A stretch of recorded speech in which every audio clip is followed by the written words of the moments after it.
Hey, welcome back, guys. So today on this video, we are talking about eSIMs, and more specifically, I'm going to quickly answer a question I keep getting a lot on my other video, and that is, do you need to buy an eSIM for every country that you're going to be visiting? So let's go ahead and talk about this. First off, guys, real quick video, not too much to go over, so be sure to stick around to the end of the video. But why would you want to know if you need to buy an eSIM for every single country you're about to visit? Well, that's pretty easy. If you're running an online business and maybe doing some traveling around the world, you know that oftentimes you can use your local provider on your phone, but it's going to be really expensive with the roaming fees. So a popular way to get around that by buying an eSIM for the country you're going to be visiting, and that way you get more of a local price. Whatever the case is, we're going to go over all that today. Be sure to check my video description. I'll try to leave the written information there as well. But I pulled up two of the more popular SIM companies out there. So there's Saley, and then there's also this one, Airalo. So the question is, do you need to buy an eSIM for every country? That kind of depends. So for example, if you're going to Asia or you're going to South America or maybe Europe, these companies do offer what's called regional plans. So if you buy a regional plan, it's going to be active and you can use it throughout that area. So for example, if you're taking a trip to Spain, but you think you might go to France for a couple of days or maybe to Portugal for a couple of days, it might be worth it to buy what's called a regional plan. And that way you can kind of move in between Europe and use the same eSIM. However, if you know you're going on a trip to, let's say, Spain and you're not going to leave the country, then no, you would probably just buy just for the country. It's going to be a little bit cheaper, but you're not going to have that freedom to leave outside of Spain and still use the eSIM. You would need to buy another eSIM if you, say, went to Italy. So the price is going to kind of change depending on which provider you go with. The cool thing about Airalo is they have a global eSIM. So here on the homepage right here, they have local eSIM. So if you want to do just one country, and then they also have regional eSIMs right here. So if you're going to Africa, Asia, Europe, and then they also have a global eSIM. So let's go ahead and use 10 gigabytes as a baseline. So we'll go local, and let's say that we are going to Brazil. Okay, so here we are in Brazil, and then here you can see the coverage is just Brazil, and then the data you get 2 gigabytes, and it's good for 15 days. So let's scroll down to 10. So here's 10 gigabytes. It's good for 30 days. So if you're traveling there for maybe a month, it's going to be $42. So if you scroll up and let's say we go with a regional, so let's go here to Latin America. Okay, now let's look for 10 gigabytes. So as you can see, they don't have 10 gigabytes on a regional. You would only get 5 gigabytes that you can use for up to 30 days, and it's $60. So as you can see, it is quite a bit more expensive, especially if you're going to use 10 gigabytes, because at 10 gigabytes, it would be about $120. But with this particular plan, you can travel through all of these regional. So it looks like Argentina, Brazil, Costa Rica, Panama, Venezuela. All right. And then if you just want the simplicity of just traveling around, you can go with the global eSIM. And with the global, let's see here, if we have a 10, here's a 10 gigabytes. So this is actually a pretty good price. I mean, you get 10 gigabytes, you can use it for up to 6 months, and it's $60. So for me, if I were going to be traveling around South America, I would probably just go with the global. I mean, because that's going to be a lot cheaper than paying $120 for 10 gigabytes. So that's with Airalo. Let's jump over here to Saley. Okay, so here is the home screen for Saley. So if we scroll down just a little bit, you can choose a country. So let's use that same baseline of 10 gigabytes. So let's go Brazil. Okay, so here we are.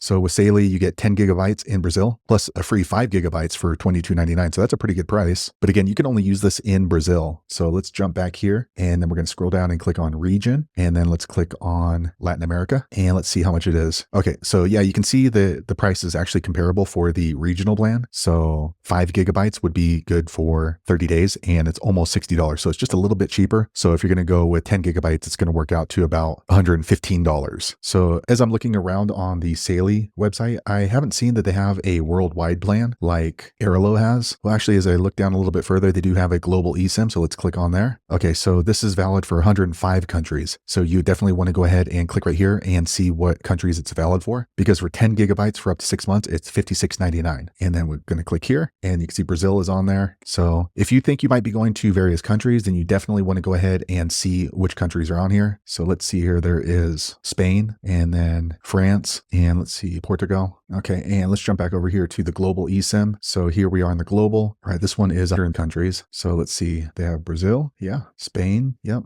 and Portugal. So whatever your itinerary is, just be sure to come back in and check to see if it's covered in all of the countries that you might be visiting. So there you have it, guys. If you're wondering if you need to buy an eSIM for every single country that you're going to be visiting, the answer is yes, unless you're going to be buying a regional plan or a worldwide plan with your eSIM provider. So these are two of the more popular ones. If you need a referral link, be sure to check my video description. I'll try to leave my referral link there. Hopefully you found that video useful. If so, click thumbs up, or maybe consider subscribing to my channel, and I hope to see you on the next video. Thanks again for watching.